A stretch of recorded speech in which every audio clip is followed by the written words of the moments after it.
কালের বিবর্তনে আধুনিকতার ঝনঝনানি কেড়ে নিচ্ছে মাটির গান। ধূসর হচ্ছে দোতারার মতো ঐতিহ্যবাহী বাদ্যযন্ত্রের স্মৃতি। কিন্তু যশোরের মকবুল বাউলের বাড়িতে গেলে শোনা যায় ভিন্ন এক গল্প। বাড়ির বারান্দায় দোতারা তৈরিতে ব্যস্ত এ বাউল শিল্পী। আধুনিক বাদ্যযন্ত্রের ভিড়ে যখন হারিয়ে যেতে বসেছে গ্রাম বাংলার প্রাণ দোতারা, ঠিক তখন মকবুল বাউল একাই লড়ছেন সে ঐতিহ্য রক্ষায়। কেবল গান নয়, ৩ প্রজন্ম ধরে দোতারার কারুকার্য আর সুরকে আগলে রেখেছেন তিনি। নিজে হাতে নিপুণভাবে তৈরি করা এই দোতারা এখন আর শুধু দেশের গণ্ডিতে সীমাবদ্ধ নেই। সামাজিক যোগাযোগ মাধ্যমের কল্যাণে তা পৌঁছে যাচ্ছে প্রবাসীদের দুয়ারে। বিদেশের মাটিতেও প্রতিধ্বনিত হচ্ছে মকবুলের তৈরি যন্ত্রের সুর। লোকসঙ্গীতের ঐতিহ্যকে বাঁচিয়ে রাখতে এক অনন্য কারিগর হিসেবে নিজেকে প্রতিষ্ঠিত করেছেন যশোরের এই কৃতি সন্তান।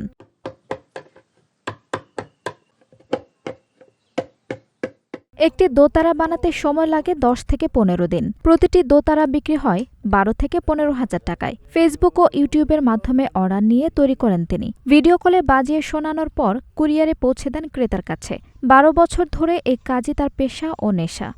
উস্তাদ নকুল কুমার পণ্ডিত, আমি ওনার কাছে তালিম নেওয়া শুরু করি এবং দেখলাম কি শুধু বাজাইলে হবে না, আমি এই দোতরাটাকে আমি স্থায়ীভাবে রাখতে চাই এবং এই লোকজ যে সংস্কৃতি এটা প্রায় বিলীনের পথে।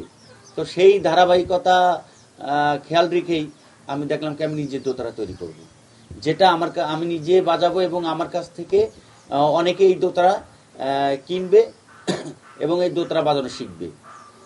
যার ফলে কি হবে যে এই যে বাংলার কৃষ্টি কালচার, হারানো ঐতিহ্যকে আমরা আবার নতুন করে ফিরে পাবো এবং ধরে রাখবো। বাবা সদর আলীর পথ ধরেই দোতারা তৈরিতে যুক্ত হন তিনি। এখন সেই সুর ছড়িয়ে পড়েছে তার মেয়ে মোহনা আক্তার নিশির কণ্ঠেও। বাবা মেয়ে একসঙ্গে মঞ্চে বাউল গান পরিবেশন করেন। ছোটবেলা থেকেই দেখতাম আমার বাবা দোতারা এবং গানের মধ্যে থাকতো এবং আমি দেখে আমারও ভালো লাগতো। তা আমার বাবাই আমাকে এই গানের জগতে এনেছে। আমার বাবার হাত থেকেই আমার হাতে খড়ি এবং আমি তার কাছ থেকে দোতারাটাও শিখি।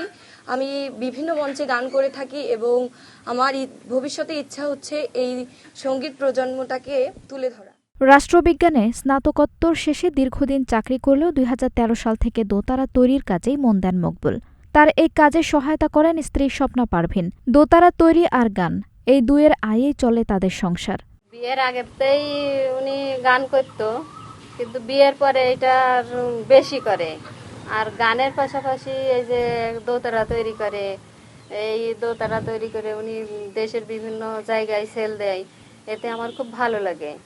আর এই ভালো লাগা শুধু তাই না, এতে আমার সংসারটাও চলে। স্ত্রী ও 3 ছেলে মেয়ে নিয়ে মকবুল বাউল যশোর সদর উপজেলার ভেকুটিয়া গ্রামে বসবাস করেন। তার তৈরি বাদ্যযন্ত্র দেশের গণ্ডি পেরিয়ে মালয়েশিয়া, দুবাই, ইংল্যান্ড, আমেরিকা সহ নানা দেশে পৌঁছে গেছে।